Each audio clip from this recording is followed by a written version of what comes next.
Hey guys, welcome back to TechMan. Today, let me show you how to send messages on Snapchat without being friends. Ever tried messaging someone on Snapchat only to realize you're not even friends? Yet, it's possible, but it depends on their privacy settings. Here's how I usually do it. First, head over to the chat section and tap the plus icon to start a new interaction.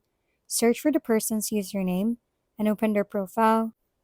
Once you're in their profile page, tap the three dots in the corner and choose Send Profile to. From there, you can select the person you want to send it to, even the same person whose profile you're viewing. This opens the door to start a conversation.